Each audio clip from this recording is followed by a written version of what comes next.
This is a Dungeons & Dragons podcast. Where we Dungeons & Dragons with each other. Yeah. Yes, we do.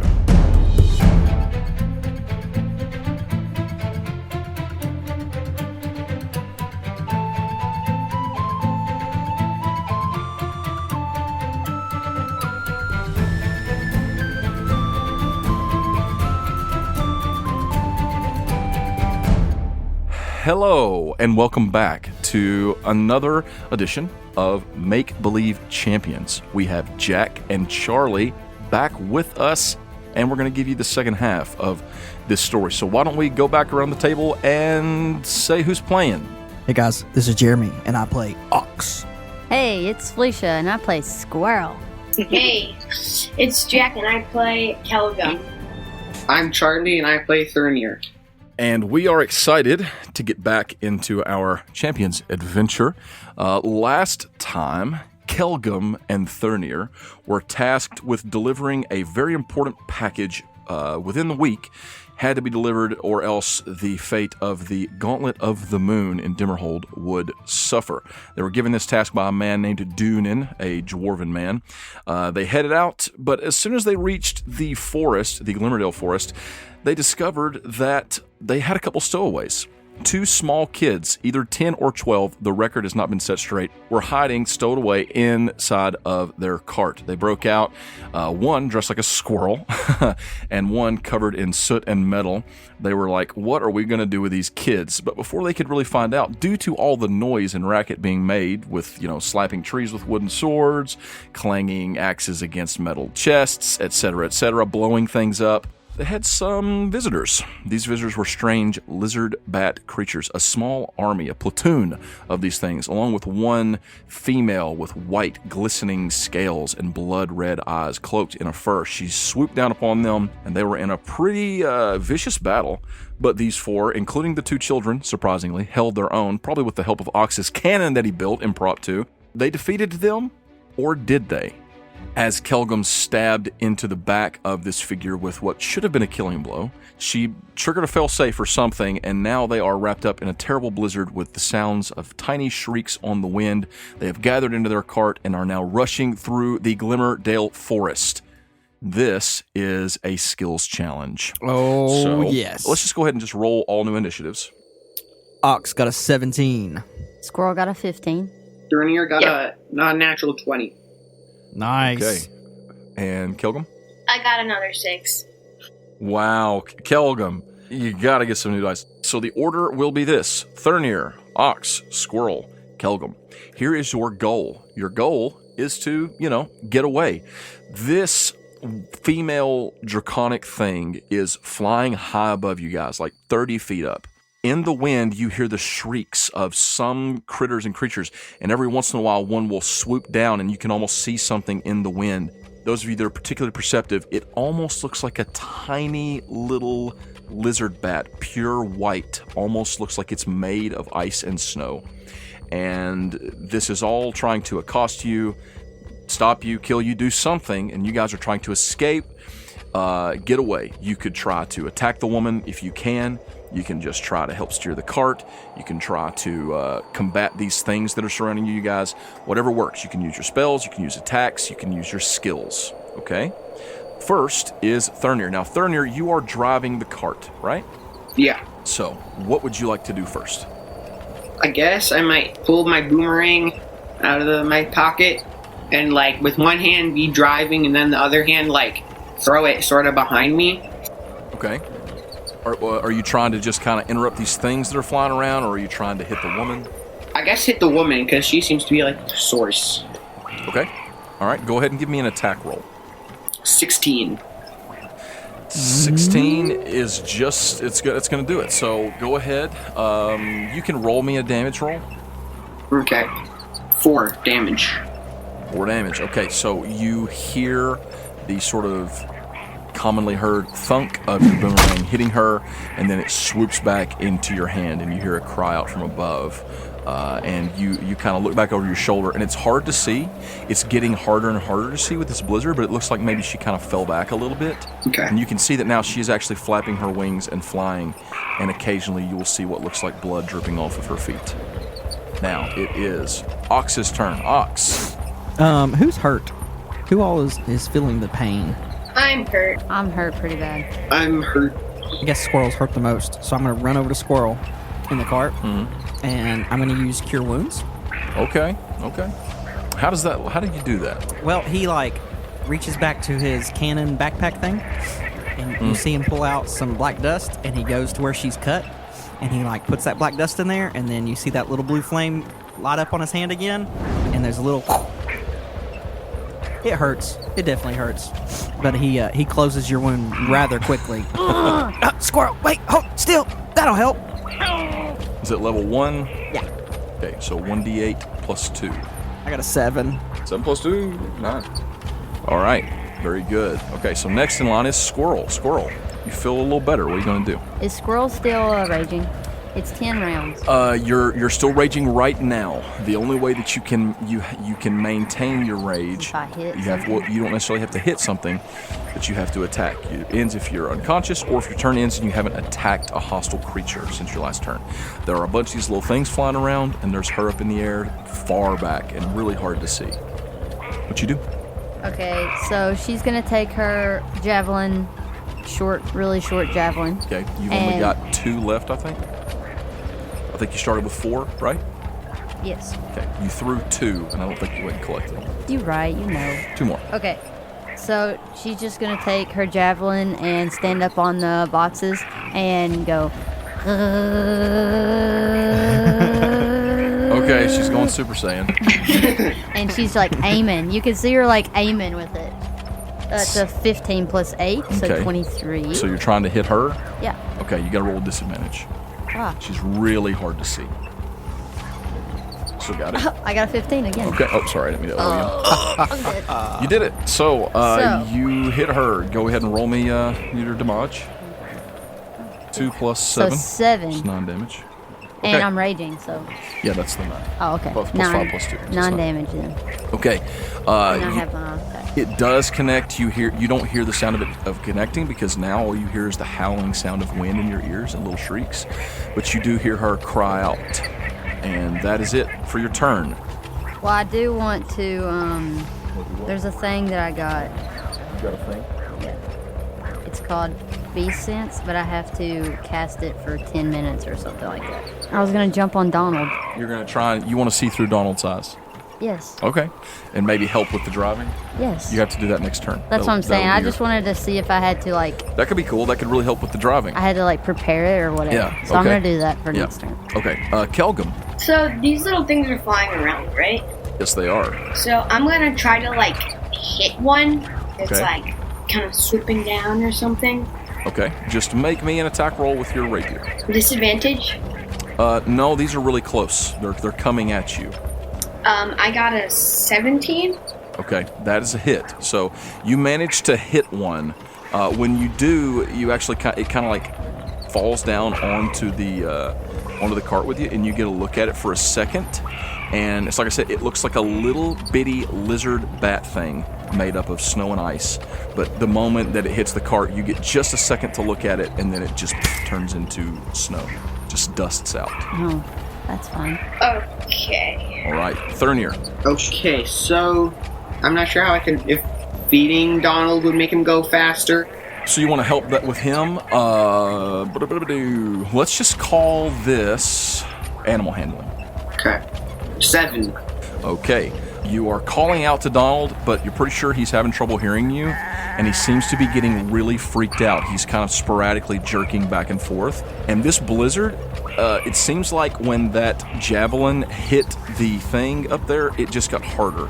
The snow is thicker, the wind is howling, it seems to almost be swirling around you guys, and your vision is practically non-existent right now. You can see about 5 to 10 feet in front of you. Okay. This is not going well. Shucks! What do you do? That's tough. I'm gonna.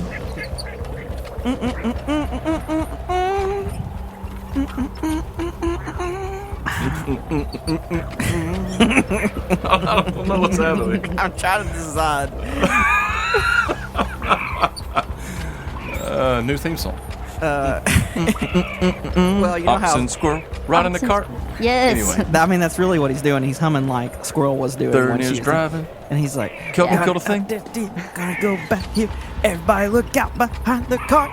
And he's gonna use a thunder wave Oh, that's smart. and kind of blast everything back away from him. Like up or behind or. Probably up would be the right thing to do. Okay. Yeah, let's do that one. Just give me, instead of doing like a save, just give me like an Arcana.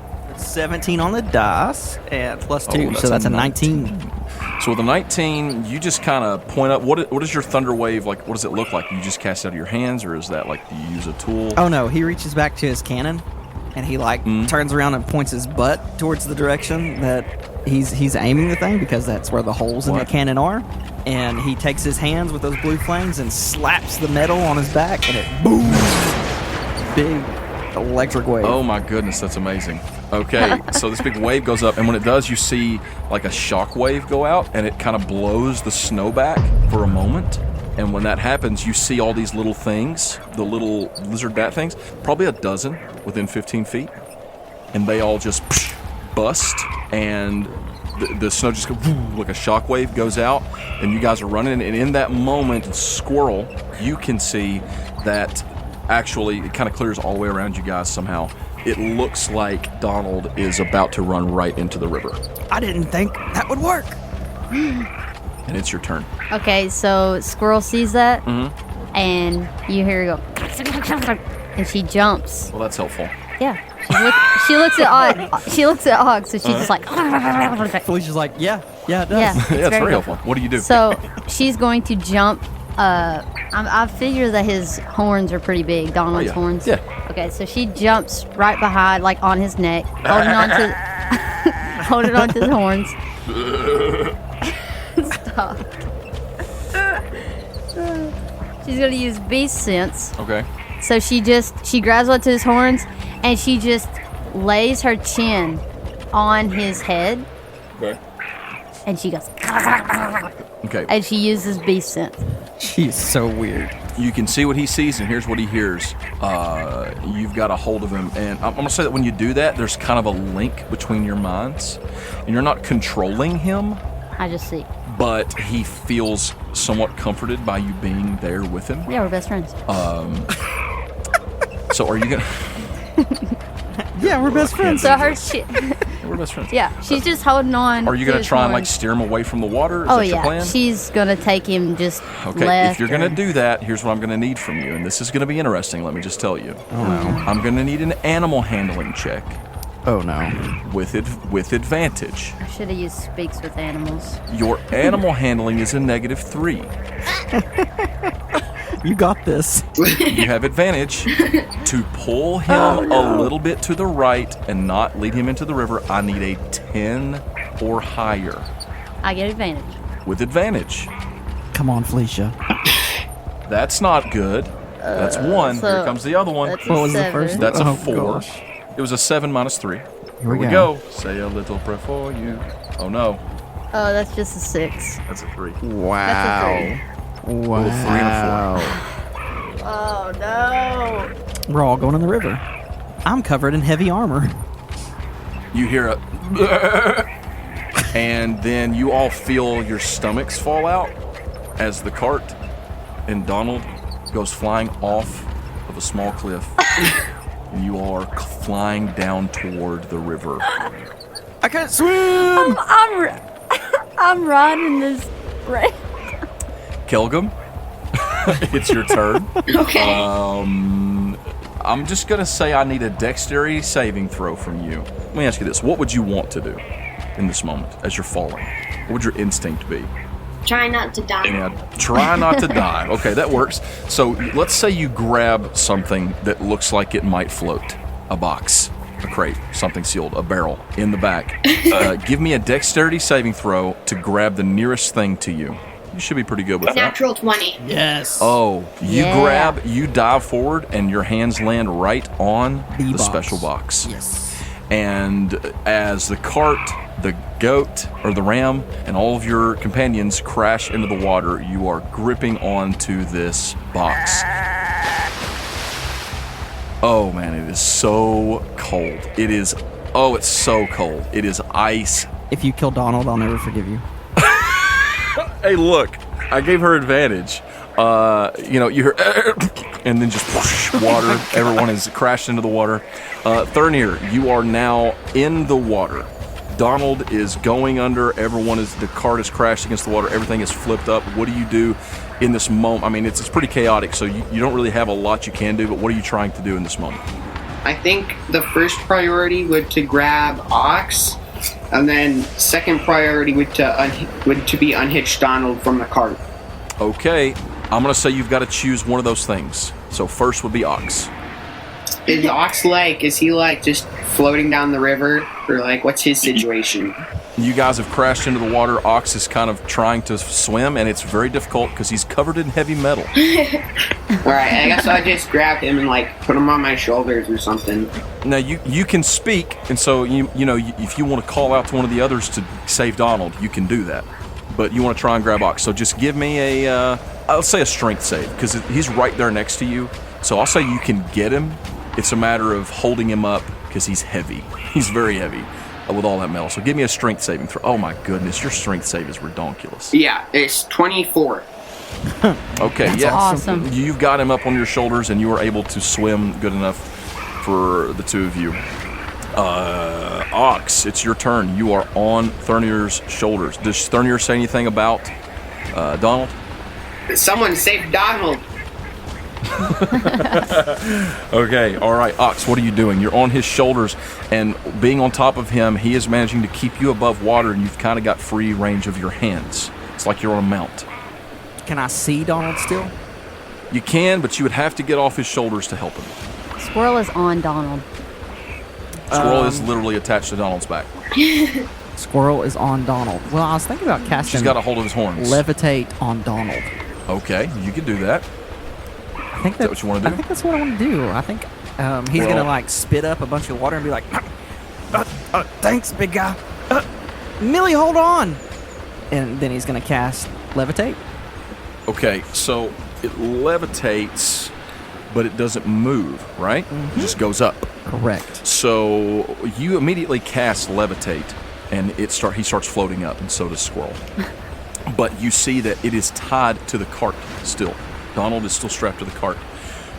So you cast levitate, but for your sort of play in this, let's say that you're going to try and unhook it or cut him loose, something from the cart, and that'll be what your roll is. I'm gonna shoot his rope with my crossbow.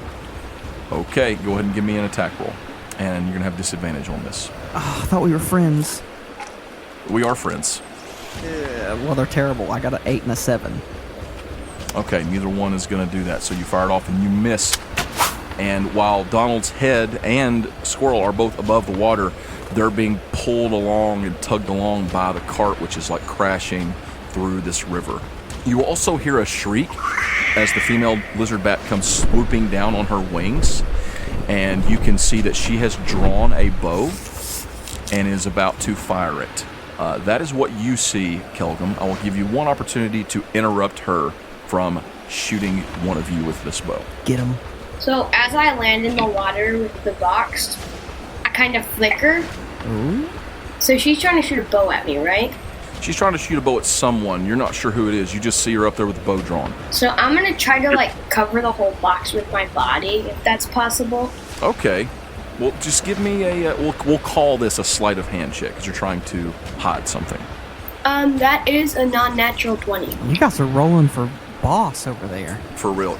You're sort of able to push the box down just enough in the water that she can't see what you're standing on. She's going to take a shot. She's going to take a shot at Thurnir's back. She completely misses. Good. In fact, her arrow comes whizzing down past you and slices right through the reins, Donald tied to the cart. Did she roll on that one? Natural 1. Awesome. Now, I will say this. Donald was being pulled along by the cart, but now he seems to be slowing and stopping. He and Squirrel are on the back of this thing. And Squirrel, you are on Donald's back, and now you two are floating upward. Am I still raging? You are... wait, nope, you didn't attack last turn. Your rage has ended. So my rage is gone. Your rage is gone, but you do see that woman. She has swooped down pretty close. She's within 10 feet of you. You have 1 javelin left. I have 1 javelin left. Yep. Okay, Donald, this is for the biscuit. She's going to take the javelin, kiss it, and throw it at the woman. I'm going to give you advantage. What was that, 14? That's a 14. We'll go ahead and roll it. Make sure you don't do that one. It's 13. Okay, that's enough with your bonus. Right. So it flies up. Go ahead and roll me the damage. She swoops down really close. That's 10. You roll 10 damage as this blunt javelin strikes her right between her blood-red eyes. Yes. When it does, she kind of flips back and crashes into the water behind you guys. Sick. The wind is whipping around you all harder and harder. It seems to be like unstoppable now. But you all are down in the water, all except for Donald. As you're going by Thurnir, I'll give you a chance to grab Donald by the ankle as he's floating up past your head. I'll just try and like keep him not like floating away. Yeah, you just want to like pull him along like a balloon. Yeah.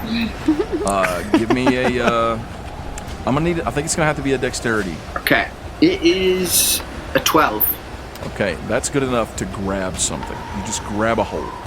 You've got Ox on your shoulders. You're holding on to Donald. I'll say that you can grab his reins that are kind of hanging there. So it's like a string. You're pulling along. How long does that levitate last? That is a good question. Levitate. And Squirrel's on Up to 10 Donald's minutes with shoulder. concentration. 10 So minutes. You concentrating? I'm concentrating. Kind of. Concentrating. And you are pulling along, and you guys are now tumbling down through the river. You're actually kind of in a good spot because Thurnir is really good at swimming, surprisingly, even though he's like part rock. He's actually really tall. He's able to just kind of keep bouncing. Ox is on his back. You've got Donald by the string, pulling him along. Squirrel is on Donald's back, and Kelgum is floating along, kind of surfing along, freezing to death on the back of this coffer. That's when you guys hear it. What is it? Sort of really strong wind, buzzing in your ears, swirling. But something louder is crashing through. It sounds like water falling a great distance. Oh, no. And crashing far below. No. But by the time you hear it, Ox can't swim, man. it's a little bit too late. Off you go.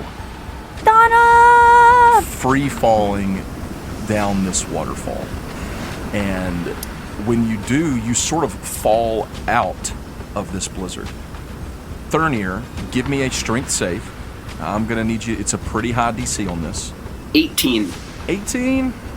I'm going to say 18's good enough. You are holding on to those reins, and the levitation spell is pulling Donald down, but you're not free falling. Kelgum, you've got a hold of this box. You're going to ride it down? Sure, I'll just like surf it off the edge. Okay, you're going to surf it down. So what I need from you is a dexterity saving throw to sort of not belly flop. You know what I'm saying? That's a 9. That's not great. Okay, so you are all falling. Thurnir, you're falling slower, but still falling, and you do land in the water. Kelgum, you fall hard, fast. You're kind of juggling yourself, trying to kind of get your bearing and kind of jump off and dive. You're just a little too late, and you do slap the water a little hard, and you're going to take a little bit of damage here. You take 9 bludgeoning damage from body slaps from the water. Not cool. Now, the moment that you guys hit that water, though, it's like I said, when you fall off in this waterfall and you're like falling down, you come out of this wintry storm. It's like it's a cloud above you guys. It's just following you. And as you're falling, you don't notice it at first, but the moment you hit the water, total warmth. That's like good. it almost What? burns a little because it's so hot and you were so cold. Hypothermia, you might need to think about that with that temperature change. But you guys land in the water, and it is just an immediate rush of warmth.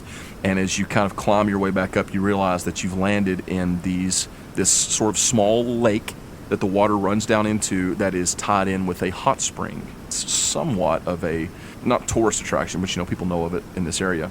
And you guys have landed in it. And as you struggle up, or those of you kind of light down like Mary Poppins with your floating goat, Kelgum, you swim upward and you get to looking around. The box pops up out of the water next to you, and you can put your arm around it. Thurnir with Ox and Donald and Squirrel, you all flutter down. You can see the great wells of steam coming up off of these hot springs, going up the side of this waterfall, and above you, you see that storm as it just dissipates in the hot steam rising above the lake. Oh my gosh. You did it. Yay. Can we get out of the water? I mean, can we get out of the water? I guess I just sort of start making my way towards shore. Okay. It's not too far of a swim. Okay. Just kind of pulling Squirrel along on her balloon ride. You did good, Donald. You did good. And she's just hugging him around the neck. You can still see and hear out of his eyes, and he goes... Cut the concentration when we make it to land. When you make it to land? Yeah, make it to land, Okay. put him back down. He comes down. I don't think they fall when it ends. He comes down safely. Kelgum? So he hits the water again, and he flickers again. Then he tries to swim to the nearest shore. Okay. You come up on the shore. Your nearest shore is like farther than theirs. They kind of came on the western side of the lake, and you came on the eastern side of the lake. Just sort of the way things went, where they kind of fluttered off to the side. You come up on the shore. You all see Kelgum climbing out of the water over there on the other side as you're kind of gathering your bearings. Kelgum, you can pull the box up out with you. And as you come out on the other side, you hear the flap of wings, and a large black crow lands on a branch in front of you. Okay. Kill it to death. You guys don't see the crow over there. You're getting Donald down. Squirrel's crying about Donald because he did such a good job. You guys are just kind of doing your thing. Squirrel, did you see my cannon? It was cool, right? That was the best shot you've ever taken with it. And she's just gonna give him a high five. You did so good with your sword. Oh man, Donald, did you see him? Did you see Ox shoot it? Wait a minute. She's really tore up. We need the box. And what's in the box? And sorry. Kelgum, the crow flutters over and lands on your shoulder and leans its head down and whispers in your ear again. Well done, Kelgum. I see that you survived at least. I think so. Well, then you're not so incompetent, are you? Yep. Continue your mission. Find out what's inside that box. And when you're done and you receive your pay, you might let me know. Yes, sir. Good. And no one is the wiser. Yep. All right, well, I'll be watching. And he caws and flutters off. Wow. That was odd. You're far enough away none of them can see what's going on or hear you. There's all this steam coming around, so you've got pretty good cover. Do you pick up your box and make your way over to them? Yep. All right. Shortly, you are all reunited. What do you do? Is this where are we now? You're still going in the right direction. Nordentown is south from where you were. So you were supposed to cross the bridge. You probably ran right past it during the snowstorm, and before you crashed in the water, you probably ran right past the bridge. The bridge would have brought you on the road down a safer path to the lower part here. You would kind of gone around this big cliff and made your way down to Nordentown. But if you follow the river, it will take you right to Nordentown. You know that. So I guess we just try and find the road and follow the river. Yep. Follow the river. I guess I put Ox on Donald. Thank you. Look, Squirrel, I gotta ride Donald. Yeah, scoot over. I'm riding too. You two hop on Donald? Yep. Onward, Donald. We got stuff to do. Hey, yeah. So it's late at night now. You guys are moving in. Like I said, it's dark. You had stopped for camp before all this mess happened. So it is the middle of the night, but you don't really know if that draconic woman is dead or what. She crashed into the water, seemed to be not doing so well. I think stopping would be a bad idea. Yeah, my arm hurts a little bit, but I'm okay. We need to keep going. You want me to fix it? I mean, you can. It hurts pretty bad. Well, the cart is toast. The only food that you would have on you is like maybe if you had some rations attached, like in your backpack or something like that. Ox. But you guys can travel if you need to stop and take a short rest before you do. You know, you could do that. If you might need to take a short rest and use some hit dice and things like that, you can do that now. Let's heal up a little bit and then head on. Yeah, that's a good idea. That's a good idea. So you guys can spend your hit dice to get your HP back up if you want. So you take a minute, you do some healing, get yourself back up to tip-top shape, maybe grab a little snack from your rations, and head out on the road.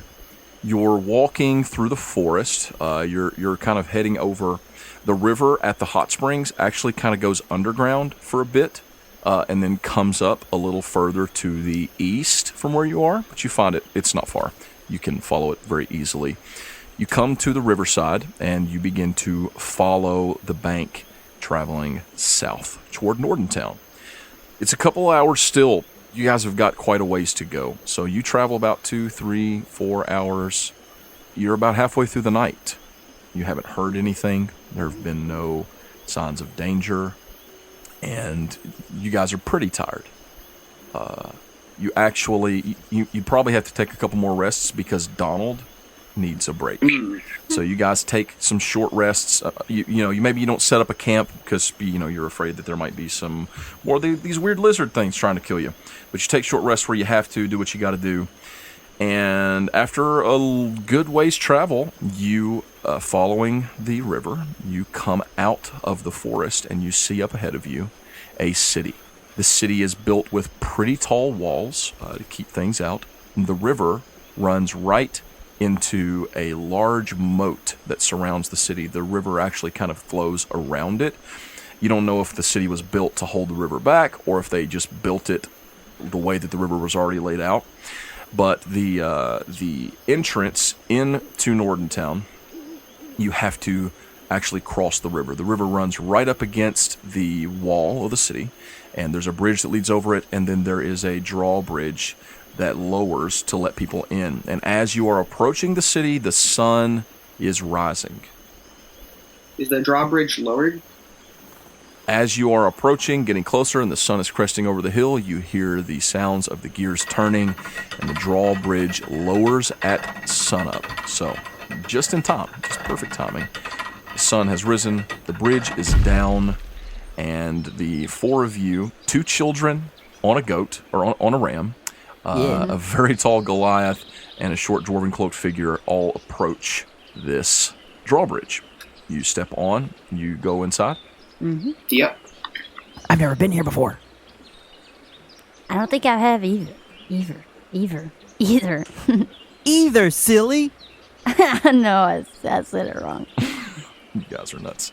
As you're walking onto the drawbridge and up toward the gate, you hear a voice call out, "Oi, hello there. What's your business in Nordentown?" Oi, hello there. We'll tell you when you let us in. Oi, who are you?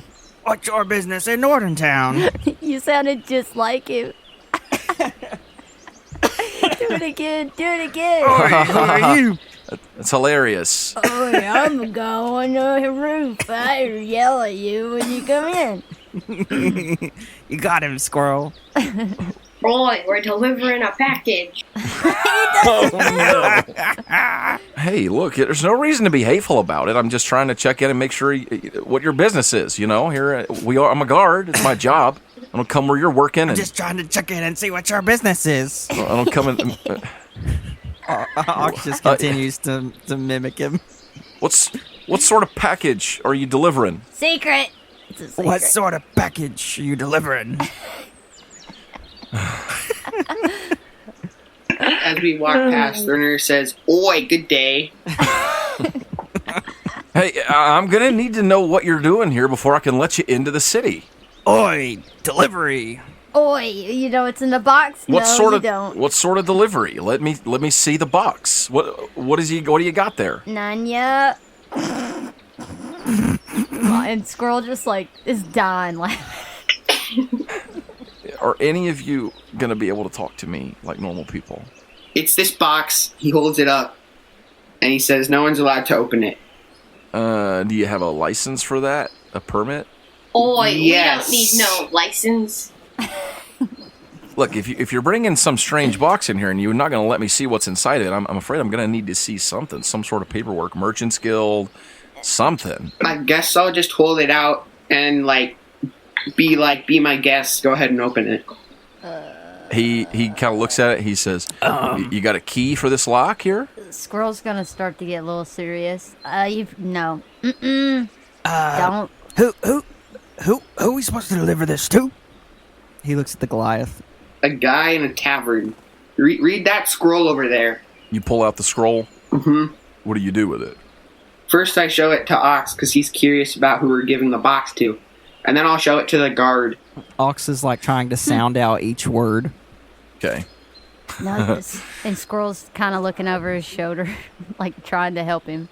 As he gives him the box, I'm gonna rip the box out of his hand and just start bolting towards the cat. Oh my goodness.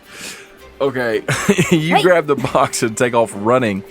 When you do, more guards come kind of rushing out. Hey, stop there! Stop! It's okay. He's just scared. He's fine. He's just running. He's showing you how fast you run. We run fast too. Ha! Go, Donald! And I'm gonna hit his butt, and we're gonna go. Okay, you guys run for it, but there's like a small, there's probably like 5 or 6, 7 or 8 of these guards. They're kind of jumped in your way, like trying to block your way, because it's a long passageway between the gate to the actual road. So they kind of block it off, and you hear them like slam, like they're cranking down the gate to keep you guys from getting in. Thurnir, you're standing there with the guard. You and Ox still. Hey, tell your friends to stop right this minute, or we'll have to take you guys to jail. Squirrel! We can't go to jail? Dad will get mad. Come back here. Mom will be furious. Whoa, Donald. We can't go to jail today. They're kind of standing there with spears as you approach Kelgum holding the box. And the main guard who stepped up, he said, "All right, now that's enough of this funny business. Now you listen here. I need to know what you're doing." He looks at Squirrel. "What you're doing here, or we can take you guys to jail. Are these your kids?" Are these your kids? "These don't look like your kids. What are these kids doing with you here?" It's a field trip. "It's a field trip. Yeah. For school." No, it's a special adventuring club. Yep. Yeah. I'm 12 years old. Okay. I don't need to listen to you. Okay. I'm 12. Wait, He looks at the guy carrying the box. are we 12 again? I think we're 12. Mr. Dwarf, is what this Goliath here is saying? Is he lying to me? Is this some sort of trip? Yes, it is a trip, and this box, we are to display it to all of these people, but we don't know the password to it. Yep. I see. Kelgum, why don't you give me a deception check? And Thurnir, since you're also in on it, we'll say that you're just assisting, and it'll give Kelgum advantage on the roll. Okay, that is a 23. Cool. Okay.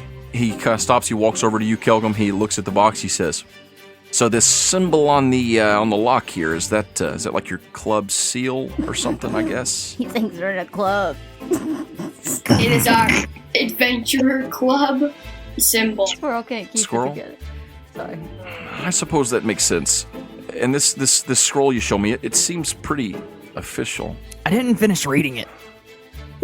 Look, we're not real. You're free to come and go in Nordentown so long as you're not here to start any trouble. Are you here to start any trouble? No. I lied. Well, let me just. I'm actually 10.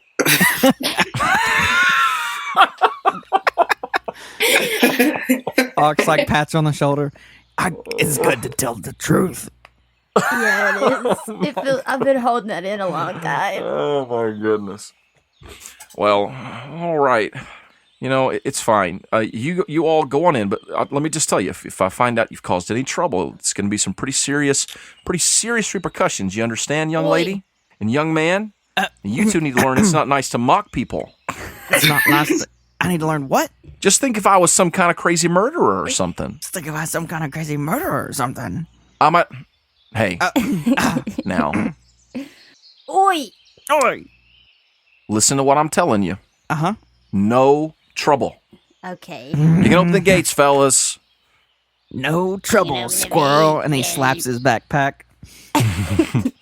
And she's gonna hold her squirrel totem. No trouble at all. Man, you guys are doing great. We're really good at deception and things. You come into town, they open the gate, they let you through. Some of them kind of eyeball you as they climb back in and head up to the top of the wall. And you all are in Nordentown. It's not real busy yet, still really early morning. There are a few people moving around. There are cobblestone streets. Buildings are, mostly made of wood. Mostly wooden buildings you see around here. Pretty tall on both sides. It's kind of like looks like some sort of a business type district where you're at on the northern side of the city. You do see like a couple of people out, like merchants set out. They're selling like breads for breakfast and things like that. Different stuff. You can smell that. You can also smell a little bit of like saltiness to the air because you guys are not far from the ocean here in the city. It's actually adjacent to docks that dock right on the sea on the western side. You see some people coming up and down the street, different things like that. What do you do? I want to just give the package to Turnier, and then I want to just, run to the tavern. Okay, so you realize in that moment you don't actually know exactly where the tavern is. Well. You take off running and then you go, wait, where am I going? Where is it? What? Where is this tavern? Hey, where you going? I ask someone. Okay. You see the bread merchant. Talk to him. Yeah. All right, you step up. He is currently selling a nice bagel to someone. He gets done with his little transaction. He takes the gold and he turns his, hello, sir, there. Can I help you with anything this morning? Would you like to try some of our artisan breads? We have bagels. We have French loaves. We have Italian loaves. We have toast. We have... No, thanks. Oh, no? Not hungry? Squirrel jumps off of Donald. I just want to know where the Northern Lights Tavern is. Oh, the Norden Lights? Yeah. Norden Lights Tavern. Oh, well, you just head this way. You head down over to the northwestern side of town, in the direction of the docks. You go that way. It'll kind of lead you. You follow this road. You'll come to this road. This road will come to a four-way stop. When you get to that four-way stop, you'll take a right. You'll travel about, say a few blocks, and then you'll take a left. And then you'll go a few more blocks, and then you'll take another right. I mean, you could go on the main road. It would take you there. It's just going to take twice as long. But if you do this, it'll get there a lot quicker. It's a half an hour, so you can probably make it there on foot. Or if you'd like, I've got a friend who actually runs carriages. He'd probably take you there. Wow, that guy talks really fast. Hey, you want some bread? You want some bread? You want some bread? You want some bread? Do you want some bread? You want some bread? Do you want some bread? Actually, yes. You want some bread? I'll have 2 breads. Wait, I just start running where he said. You take off running? Yeah. Kelgum takes off running. I want bread. Kelgum takes off running. We want 4 of the bagels, and what's that other one he said? And then she pulls out a bunch of gold, not a bunch of gold, but she pulls out too much and just kind of puts it on the table. Oh my! And then she gets the bread or whatever and hands one to Ox and is like, "Let's go!" And she gives one to Donald and starts, I think she would probably jump on Donald and start going toward Kelgum. So you're chasing after Kelgum? Yep, with bagels in hand. What's Thurnir doing? Is Ox going with Squirrel? Yeah, I'd say so. Okay, so I'll probably buy some bread and then just start following them. Kelgum, are you trying to get away from them? I'm just trying to run to the tavern as fast as I can. Okay, so you're not necessarily trying to get away from them. You're just trying to get there quickly. I don't have the box either. Oh, yeah. You don't. That's true. You guys get your bread and take off. Kelgum's got a little bit of a head start on you, and you all just start heading that way. You're moving toward town. Did you all write down the directions he gave you? He said go right and then left and then jump on the tree and left and go towards the mailbox. Wait. Which one's right? Is it this one? And he holds up both his hands in front of him, making the L symbol, and he's like... It's the other one. No, it's the other one. It's that one. Donald, take us right. Here's what I'm going to need. Let's see. Kelgum, since you're in the front, why don't you give me a survival check? Oh, jeez. Okay. That is a 7. Okay. You make the first right, pretty simple. And then you make the first left, pretty simple. And then you have no idea where you are. Okay, I ask another person. Okay. The part that you have arrived in looks like a pretty sketchy part of town. It seems like the buildings are a little more run down. You see a couple of people like fighting in an alley. You may or may not have heard someone cry out for help at some point, but you do see some guy kind of walking down. He's got like his sleeves torn off. He's smoking a pipe. He's got like some kind of like a sailor hat on, basically. He's eating a can of spinach. I'm just kidding. It's not Popeye. He's like the only person you see on the street right now. You approach him and talk to him. Mm-hmm. What do you say? You know where the Northern Lights Tavern is? Who's asking? Me? And who's you? Kelgum? Kelgum. What kind of name is Kelgum? Eh? What are you doing in this part of town? I'm just trying to find this tavern. I see. And are these your friends? He points at the rest of them. This ain't no place for no kids. Whoa, now. Ox points back. Whoa, Ox is just pointing back at. Whoa. This ain't no place for no kids. Who you calling kid? Is he calling me kid or you? We ain't no kids. I'm 12. Well, those aren't my friends. Hey. But Hey. I thought you liked us. I don't know who those guys are. I'm just trying to find the tavern. After all we went through. Thurnier, what are you standing there? Do you say anything? It's okay, Squirrel. It's okay. I just can't believe you don't want to be our friend. Our friend here's a little bit crazy. And I'm like, put my hand on his head. He's like Dory. He suffers from short-term memory loss, so he kind of forgot the directions and that we were his friends. So yeah, we're his friends. So can you just point us towards the tavern and we'll be on our way? And what's in it for me? I got his bagel. I'm not just giving out free information. I got a bagel. I got bagels at home. I don't need bagels. This is a fresh, hot bagel. He said it was good. It's supposed to be a really good bagel. I'm trying to have a conversation with these gentlemen here. What's in it for me if I I'm give trying you to have a conversation with these gentlemen here. I'll give you some gold. I'll give you a top-notch lesson boomerang throwing. How much gold we talking? 10 pieces. Oh, okay. Yeah, for 10 pieces, I'll tell you. Go back the way you came. You get to that main road up there, you need to take a left, head on out. You'll get to Cobble Street. I know it's redundant. It's cobblestone, and it's called Cobble Street. I didn't name this city. But you did, though. Cobble Street, take a left, follow that out. You'll eventually see it. It's a pretty nice place. It's pretty close to the docks. You see it's Northern Lights on the front there. There's like a sign. It's got the words Northern Lights with like mountains and like the moon. I don't go there myself. It's a little too hoity-toity for me, you know? A little too hoity-toity for me. I'm a baby. Okay, so you head that way. We got him, didn't we, Squirrel? We did. He's a loser. You take off in that direction, and the sailor guy, he kind of like cuts his eyes at you kids as you walk by. You kids need to learn some manners. The squirrel looks at him and goes, Kids need, He kind of you kids need to learn jerks some back. manners. oh, come on, Donald. He's like, shh, kids, and he goes off. You all make your way further into town, and after some traveling, you're closer now, and he's giving you slightly better directions. You find the entrance to the Northern Lights Tavern. Are they like behind me? Yeah, they're unless you've been trying to get away from them. We're breathing down your neck, Jack. Yeah, I'm kind of trying to get away. Okay, well, along the way, why don't you make me a stealth check then? Okay. 17. Okay. Does that beat everybody's passive perception? I think it probably does. Easy. Yeah, Thurnier, your passive is what? it's 14. Okay, so he beats all your passive. So you slip off on your own and cut across a side street and rush the rest of the way. So you get there before them. What do? So the guy's a dwarf, right? What guy? The guy who we were giving the package to? So did you read the scroll? Probably. Felt like he did at the beginning, didn't he? They handed it to you at the beginning, so we can say that if you wanted to during that sort of interaction that you read it. The scroll said this: at the Northern Lights, speak to the barkeep and ask for the preacher. They'll lead you to him. Take the sealed note inside this scroll and give it to him first. After reading the note, he'll trust you without question. Once you've delivered the package, return post-haste to deliver your report and receive the rest of your pay. So you were instructed to get to the Northern Lights, speak to the barkeep, and ask for the preacher, and they would take you to him. And the preacher is like the code name for this guy you're trying to find.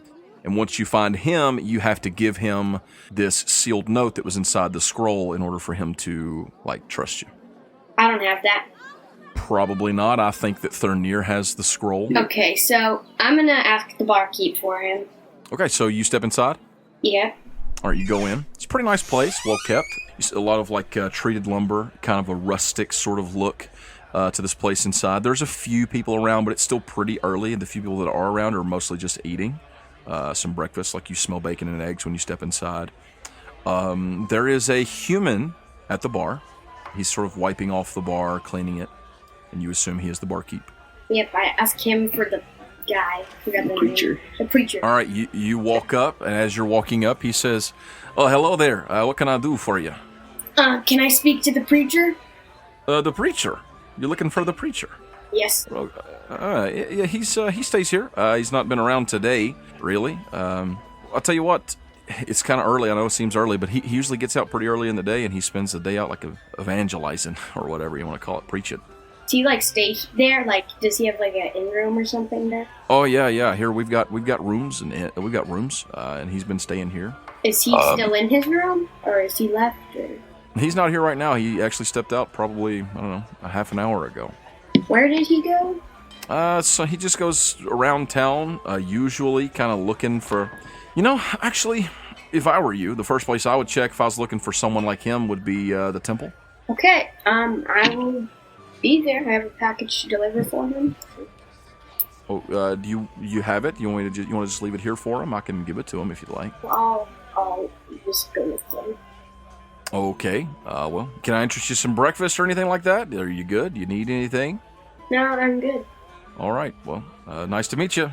And he kind of turns around and goes back to his business. Okay, so as I walk out, I just kind of look into the window of the place, and I just want to transform into one of the people that I see, so I look different. Okay. There is as you're just kind of stepping out, you look and you do see the one person you kind of look at real good and get a good look at. You see a dark-skinned dwarf, dark brown skin, bald-headed, no beard. You turn into him? Yep. Okay.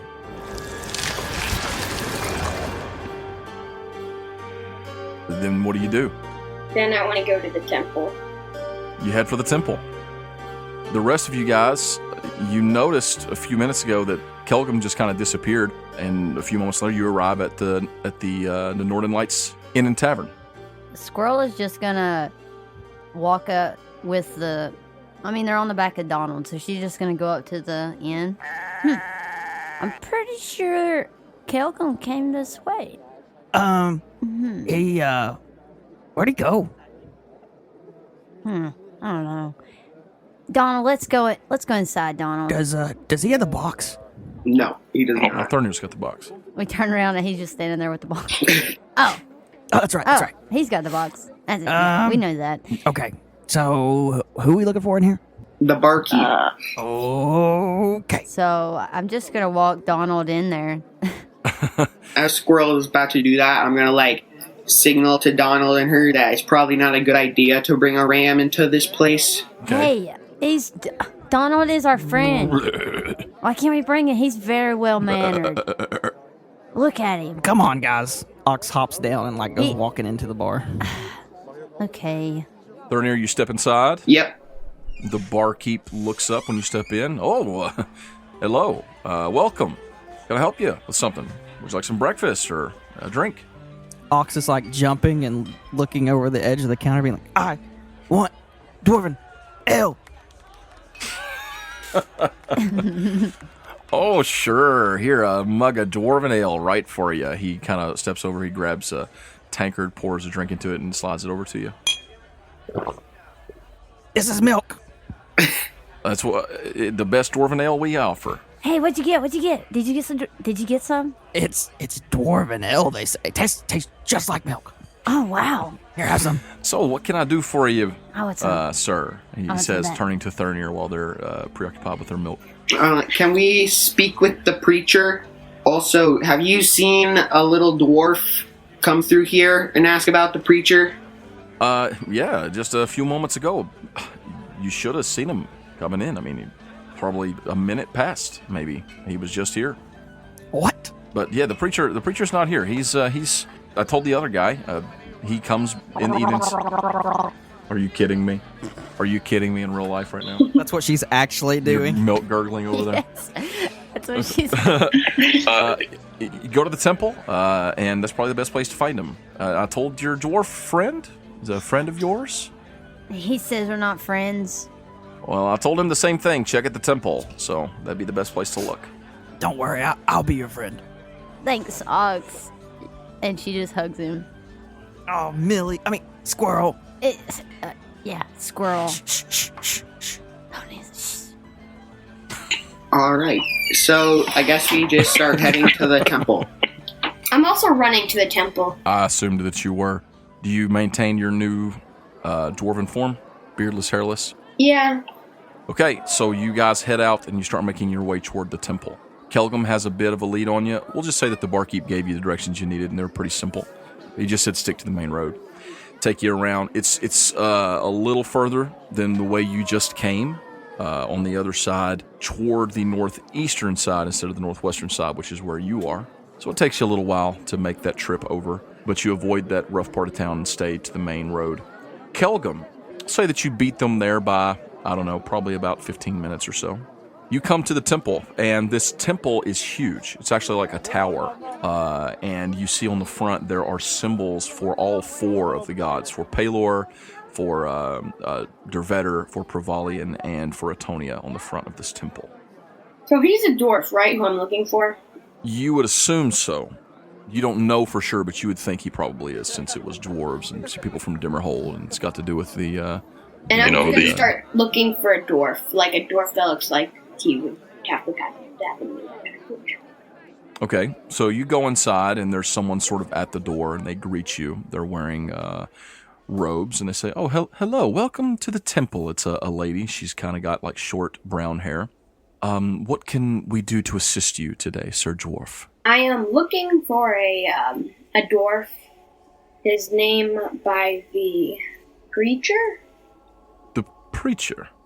Well, this is a temple, and, it's not really a term that we use, but a dwarf, you say? Would he be perhaps in the Temple of Dervetter upstairs? Probably. Well, you're free to go and look. The preacher. We do have a visitor today. He just arrived probably within the hour. He's been coming some lately, and he has been giving some lessons, if you will, helping with, evangelism, if you want to call it that, for Dervetter, if you'd like. He is upstairs. He's probably in the main sanctuary. Okay. I go up there. Okay. She shows you the way. You head upstairs. You come into the Temple of Dervetter, and it's kind of like what you would expect. There are a lot of dark charcoal grays and mithril silvers. You see the symbol of Dervetter, which is the hammer and the anvil on the crescent moon. You see a number of clerics kind of wandering around. Off to one side, though, there are some pews sort of gathered around a little lectern, and there is a dwarf standing at the lectern, and he seems to be giving some sort of a lecture, some sort of a speech. He is probably middle-aged. He has dark hair, like a black beard kind of coming down the front with flecks of silver and gray kind of mixed into it.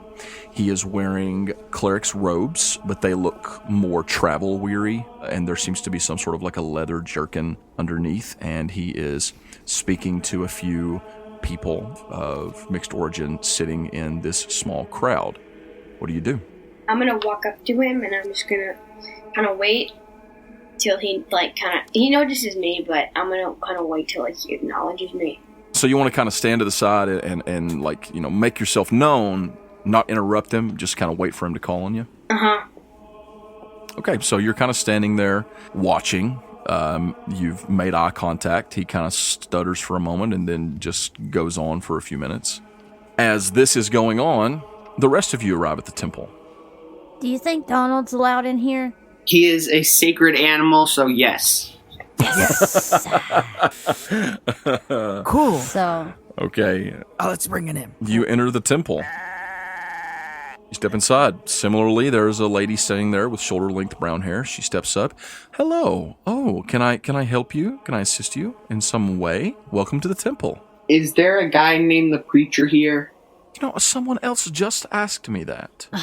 A bald dwarf, beardless. Bald. You're Doesn't that guy have hair? Huh? Do you all know him? Is he a friend of yours? I don't know who that is. I don't know who you're talking about. Perhaps it's a coincidence. I told him to go up to the temple of Dervetter because he asked about this preacher, and I don't know who that is, but we have a visitor here speaking. Could be him, perhaps, maybe. You could ask. I'm afraid I don't know any more than that. Okay, well, we'll go see. Okay, you guys, she takes you over to the staircase and tells you to go up. You go up to the temple of Dervetter. Yep. Just like I described for Kelgum, you see the dark charcoals and a lot of stone with silver. You see the symbol of Dervetter up on the wall behind, like the sort of center stage.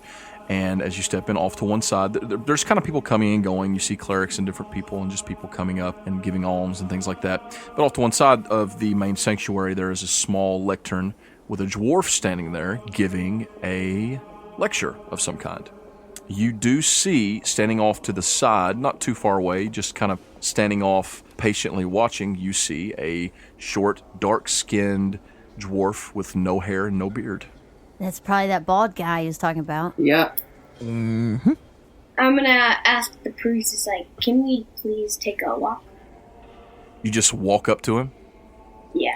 He, pauses. You say, can we please take a walk? He says, hello, do I know you? Are we, forgive me, I'm in the middle of something here. Well, it's kind of important. I have to tell you something. It's important, you say? Mm-hmm. Why don't you roll me a persuasion check, Kelgum? That would be a 16. Okay, with the 16, he seems to believe you that it is important, and so he speaks to the crowd. If you'll excuse me for just a moment, it seems that I've got a quick message from this gentleman.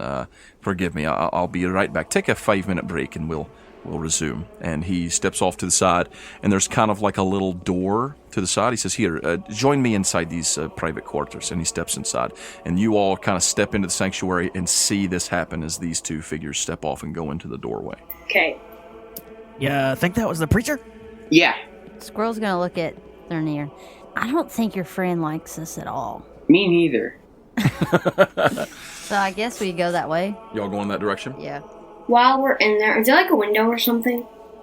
You're in kind of a hallway, so not right here. There are rooms where there are windows. Do I have a rope? I don't know. What are you trying to do here? Okay, so I want to kind of hide him somewhere, and then I'm gonna turn into him. Then they're gonna give me the package, and then I'm gonna ask the guy who knows the password what the password is, and I'm gonna find out what's in the box. Oh my. We just been hoodwinked. Okay. This is not good. You do not have. You saw them behind you. You know that there are just a few steps behind you.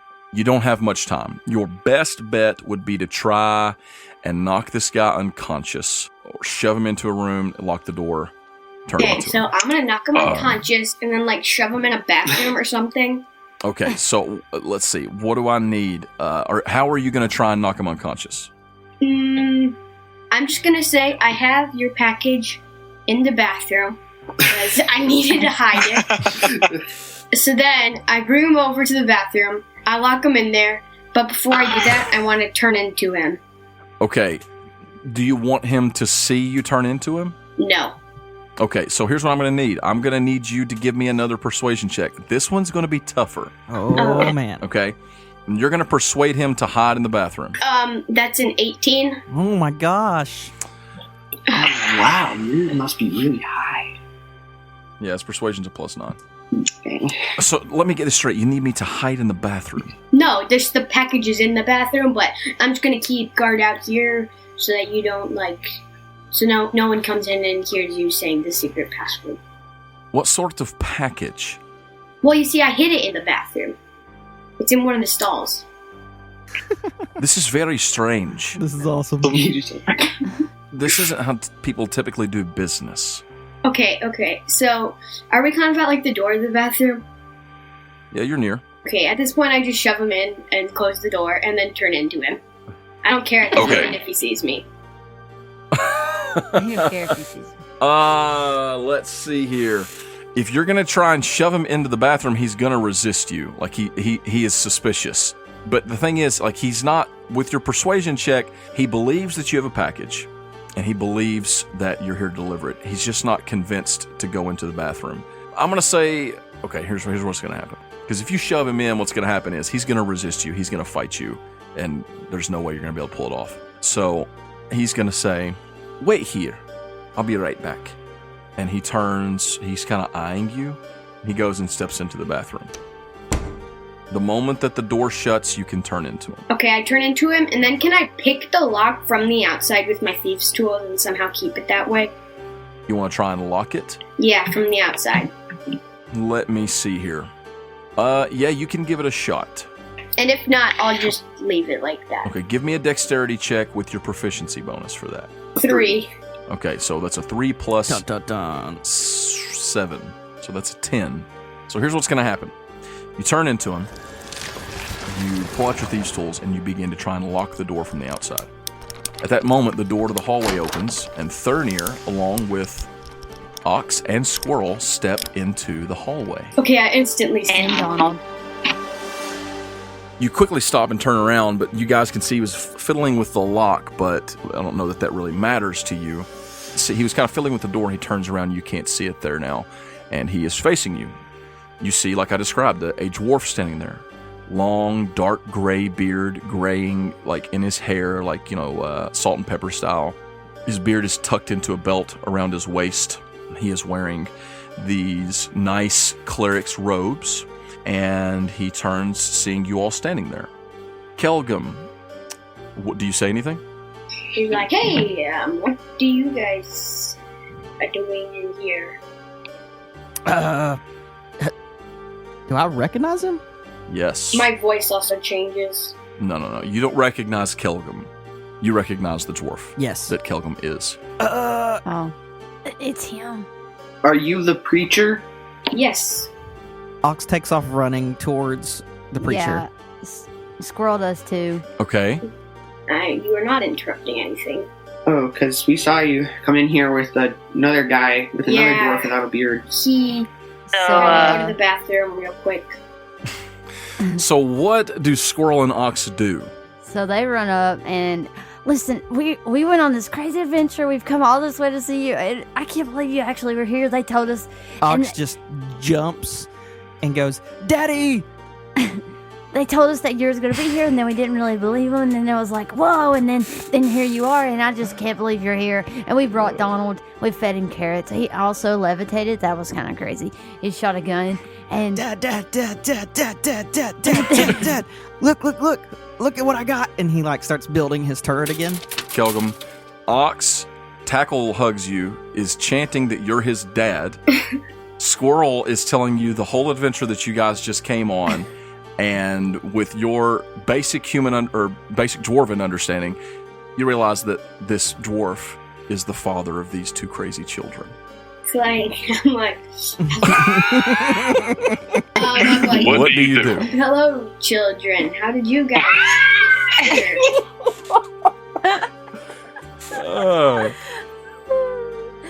listen, Where it's just have a you crazy been, adventure. Dad? I'm so glad to see you. Yeah, where you been? They told us that they could tell us where you'd been. And then me and Ox, we were kind of sneaking around. You told us not to, but we did. And then we heard that you was going to be here. The whole kingdom's been wondering about. Well, I mean, not everybody. They still think you're there, but mom's they doing think okay. I'm so glad we found you. Yeah. They said you were sick, you were in the room, and you can't come out, but I didn't believe them. We knew I you know weren't it was there. because we snuck in there. We saw you. We told them. Okay.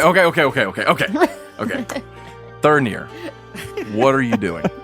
I'm walking up, and I'm like, we have a special box for you. Oh, really? Is this for the Gauntlet Festival? Gauntlet of the Moon. Gauntlet of the Moon. Can I inside that? Can I inside check that? I'm going to say that he would have known, because even Kelgum would have known what Gauntlet of the Moon is, but you can still give me an insight check, because I would say that he's definitely, even just pausing and being like, oh, is that for me? It's not exactly what you would have expected after being reunited with your dad after a few years of being apart. So go ahead and give me an insight check. I got a 13. A 14. All right, plus your insight. Now yours is probably a -3. So Squirrel's not very insightful. Maddox, Dad! 0. What do I roll? Kelgum, I guess I'm going to need... I don't feel like it's deception as much as it is performance, because you're pretending to be someone. So give me a performance check. Okay. That is a 14. Oh, 14 meets. my 14. So I'm going to say that... Okay, yeah, Squirrel's just oblivious. This is so she great. won't stop. She hasn't stopped talking long enough to figure anything out. Ox, you feel a little uneasy and you don't know why. Anyway, he like stops tackle hugging him, and he's just gonna stand there and like just watch and like cross his arms and then put his arms behind his back and then like kind of stand on one foot and just kind of be awkward. Thurnir, he asked about the package.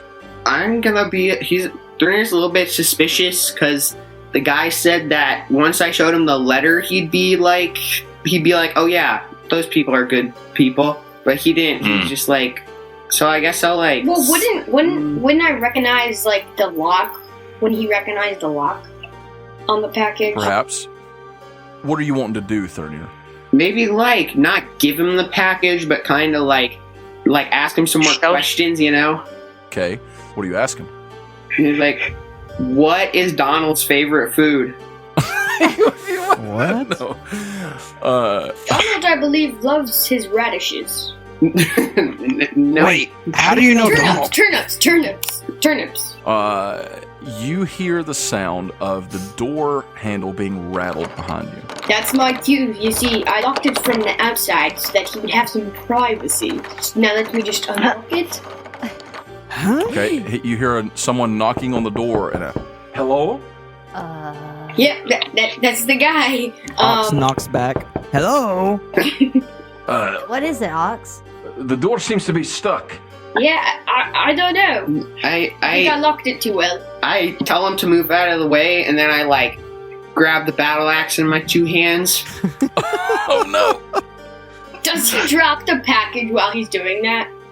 I would say if you're gonna try and grab your axe with 2 hands, you will have to drop the package Okay. or sit it down. I set it down on the desk or something. Okay. So as he breaks it down, I'm just gonna grab the package and run. Oh my goodness gracious! Oh, what? Wow. You all see him grab the package, take off running. We're probably gonna have to just roll initiative. Yeah. Yeah, I think so. He's not our friend anyways. It's not necessarily that you guys are in combat, but we're going into an initiative format for this, so you're gonna have rounds, okay? He grabs the package at the moment the door comes loose, and you guys see it fall back, and there stands the same dwarf. Is the building made out of wood? Parts of it, where you're at right now is mostly stone, seems to be.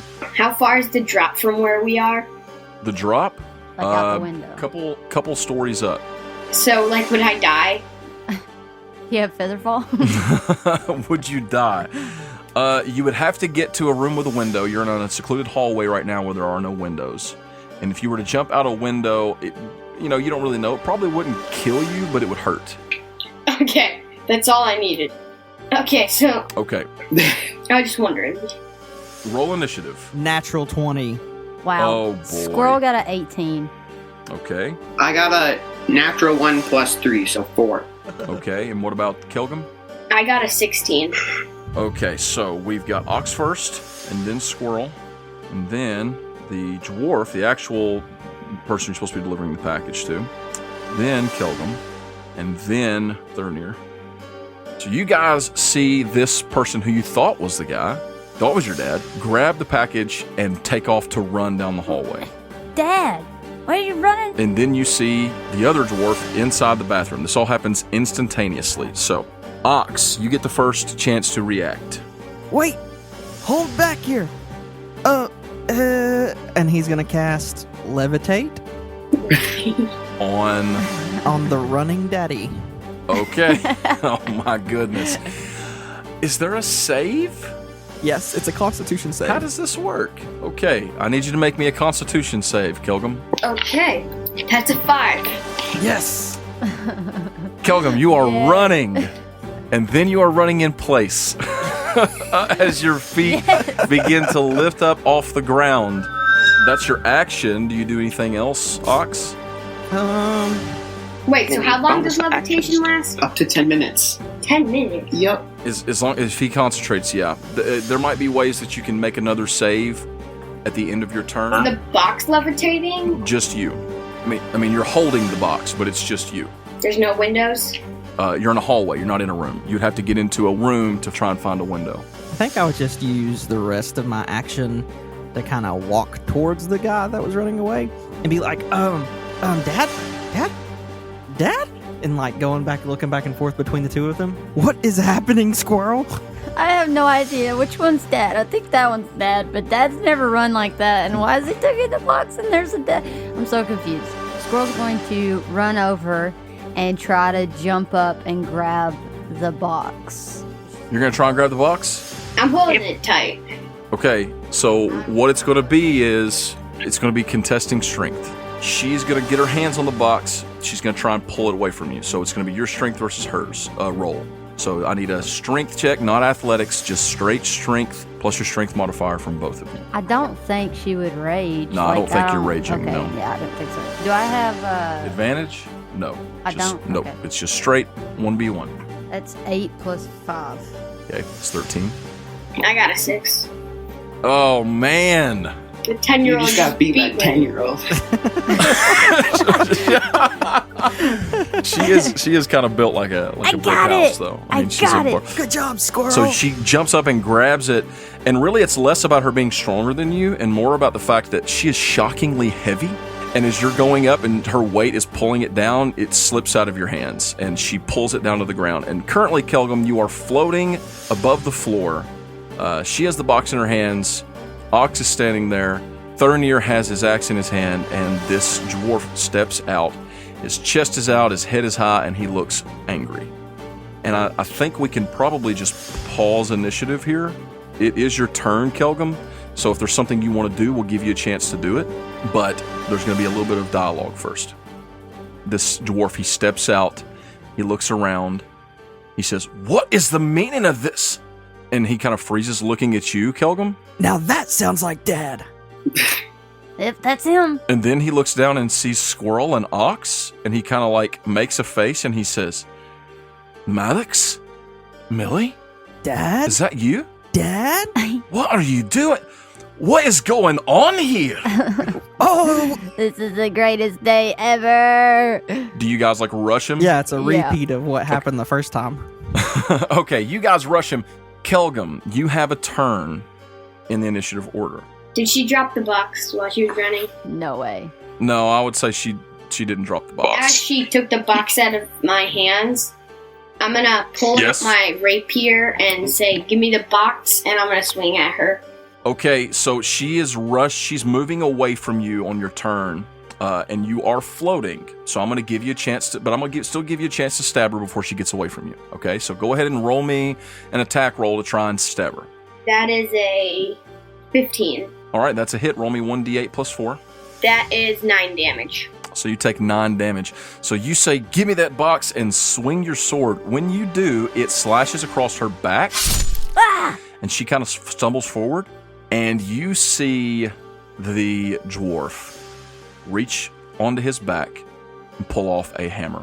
Oh, no. It is a large warhammer. The head of it is charcoal black with streaks of like frosty white going through it. And he steps toward you while you're floating there. "I'm going to give you one chance to explain yourself. And then I'm going to bring the wrath of the Hammer of Winter down upon you." Oh, you better look out now. You hurt Millie. Dad's not gonna like that. Well, you see, box here. I assumed that it was someone else's and not yours because you seemed like you didn't know anything about it. He turns to Thurnir. "Thurnir, what are you doing?" I am walking over to him and thinking about the easiest way to knock somebody unconscious. He is levitating right now. So you could probably get your hands on him pretty easy. You're a pretty big guy. If you want to just grab him. Okay. Okay, you want to just grab him? Yep. All right, you grab him. Give me another strength contest between the two of you. Okay. 13. 11. Okay. You get your arms around him, and he's struggling. He's floating, but you're so tall, he's kind of like bumping into the ceiling a little bit with his head. You've got him in submission right now. You've got him grappled. Now, you can keep trying to break free, Kelgum. I'll give you chances to do that, but unless you're going to try and knock him unconscious. But before you can, this guy steps forward. Who sent you? Doonan. Doonan sent you to try and kill me? To try and steal from me? To try and hurt my daughter? Thurnan's like, no. That we thought that he was a good guy, but I was tasked to deliver this box, and he like hands him the scroll. He's like, I think there's a note in there for you. He quickly tears it open. He finds the note. He reads it, and you see his face kind of change. Okay, so Doonan set you with this for me. Fine. You, what is your name? He says, pointing at Kelgum. Kelgum. Don't lie to me.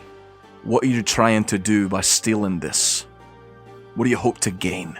Well, I just want to know what's in it because it was secretive, and I like to know. I'm a very curious person, so. And you thought you'd try and kill my 10-year-old daughter to find out what's in the box? Well, she was getting in my way. It's okay. I'll fix it. I'll fix it. He said we wasn't friends, I think. He takes his hammer, and he bonks you on the head with it. Bonk. Oh my gosh. Make me a Constitution saving throw. That is an 18. You stay awake. But it hurt. You better tell the truth. My dad'll he'll get you. Can you hold him, son of the mountain? Yup. Fine. He turns, he kneels down, and he opens his arms for his kids.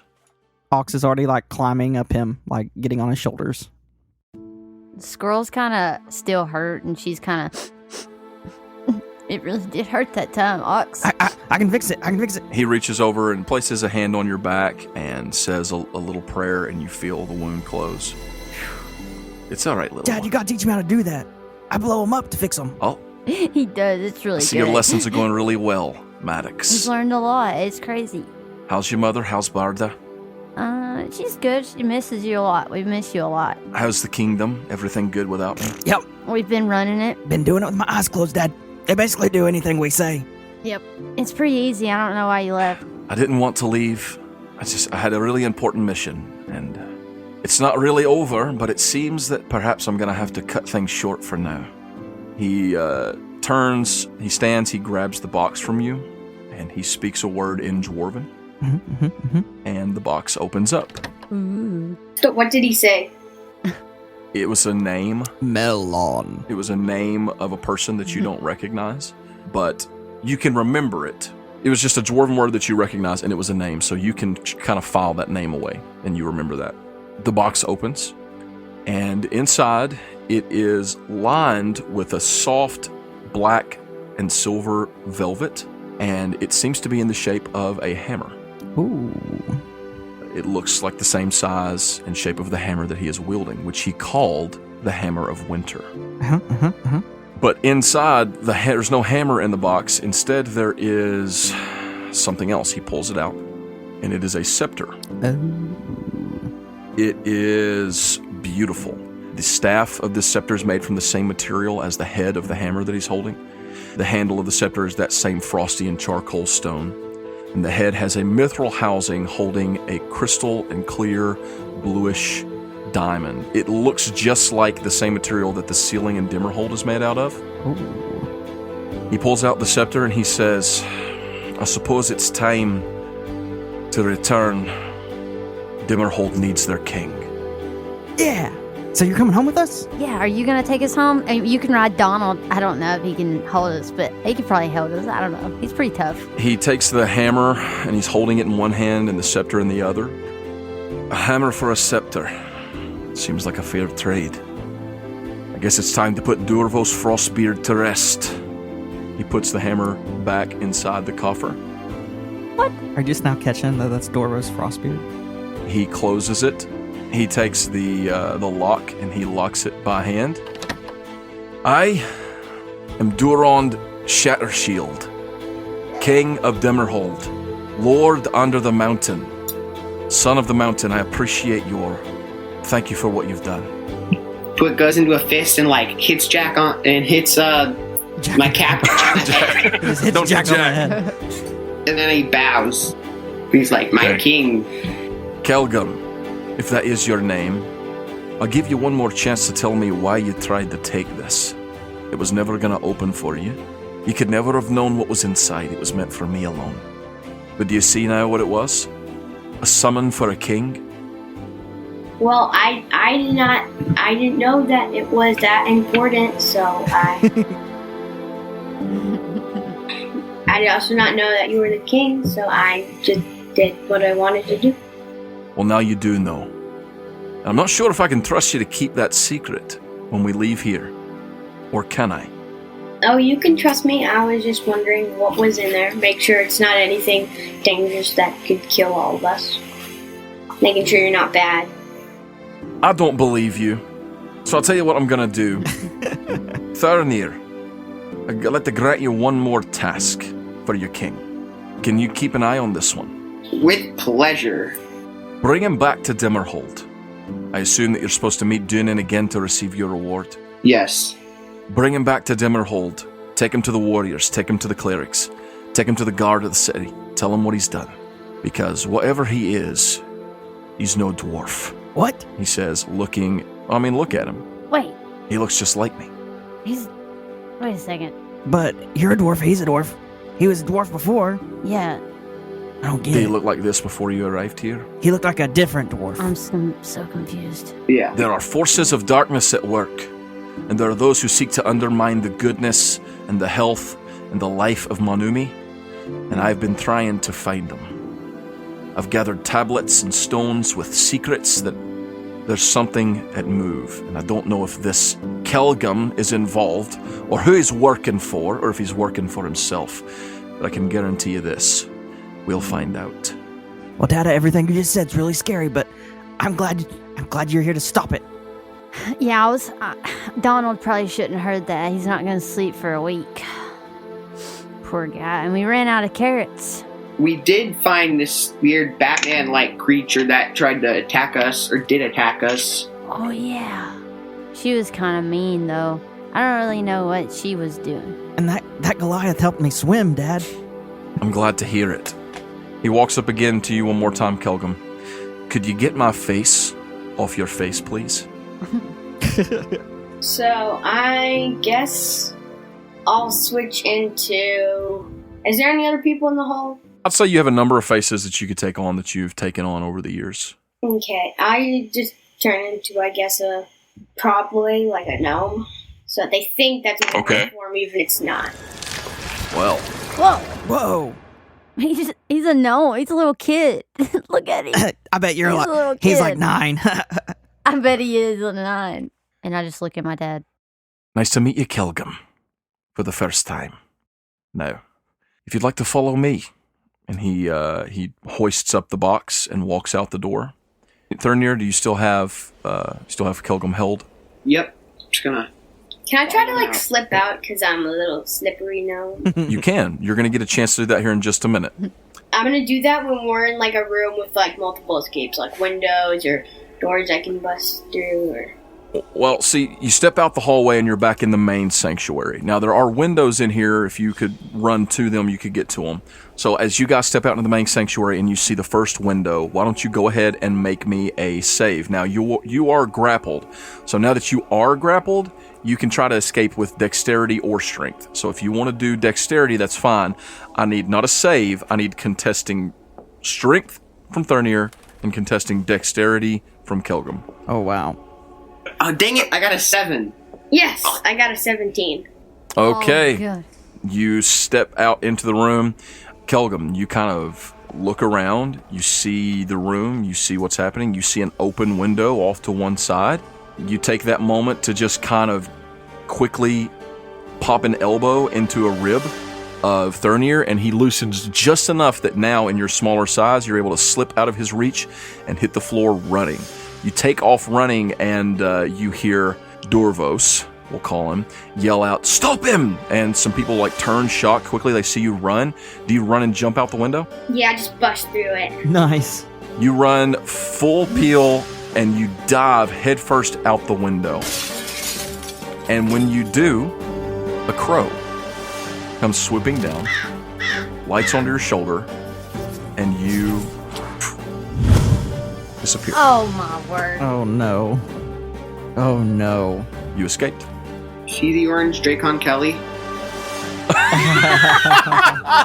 Oh my god. The answer to that is emphatically no, because the orange Dracon Kelly does not exist. But yes. You all rush over to the window and you see, like you're running toward it, you see as he just sort of disappears with this crow in a puff of smoke. Oh my gosh. Dad, I think we should go home. Yeah, I don't really like what just happened here. But since I already told the story to the other guy who would say we wasn't friends even though we traveled a lot together. Oh, it's a big long story. I'll tell you what happened. Yeah, okay, get ready. Maddox said he was so awesome. He shot this gun and Squirrel. Oh, you should have seen Squirrel. No, Maddox is so cool, and she just high I'm sure, fives. right? I can't wait to hear all about it. And as they're chattering, he kind of leans over to you, Thurnir. Get used to hearing this. It's going to be a long trip. And then there was this. Your daughter chopped someone's head off with a wooden sword, so you might want to keep an eye on her. Yeah, you should have seen that. It was awesome. That sword is so Yeah, powerful. the wooden I made it for her, and it's like, Maddox built it for. It's so cool. it I is love awesome. So the camera sort of fades out the window as you guys are chattering and making your way across the sanctuary. It zooms out. You see all of Nordentown.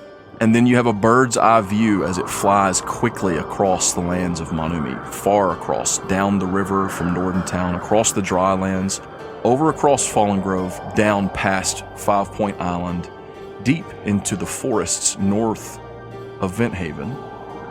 And it narrows in on a strange black ziggurat. Oh. A crow appears, and landing lively on his feet is a little gnome. The figure is turned with his back to him. He swoops around with a flourish, a nice and beautiful dark purple cloak. His black, inky skin and purple eyes fix on the little gnomish figure, and he says, "Well, Kelgum, it's good to see you. Do you have a story for me?" And that is actually where we're going to end this session. What? I need to know more. Oh my gosh. All right. You can't pull in my favorite character and be like, and that's where we end the session. I just that gave me cold chills. Hey guys, thanks for listening. We hope that you enjoyed this adventure with some reveals about Durvos Frostbeard, about the Kingdom of Dimmerhold, and the Shade. Who knows what's up with that, right? Right? Right. Jack, Charlie, thank you guys so much for playing with us. It was a blast. Yes. Yeah. Guys, that was fun. I hope that you guys had fun. I was not ready for Jack to try and steal the box. That's awesome. And stop everything. I was not ready for that. That's so good. I was like, okay, what do we do here? And I'll tell you what, some of those rolls going the wrong way. Who knows what might have happened? But thanks so much for playing, guys. I love these characters. Kelgum, I love Thurnir, Ox and Squirrel, Maddox, and Millie. Who would have thought? Squirrel Girl and Oxman, the royal children. Amazing. But that's going to do it for this episode of Make Believe Champions. Hope that you guys enjoyed it. And we'll be back with you soon. Thanks for listening. We love you. Bye. Bye. Goodbye. Bye.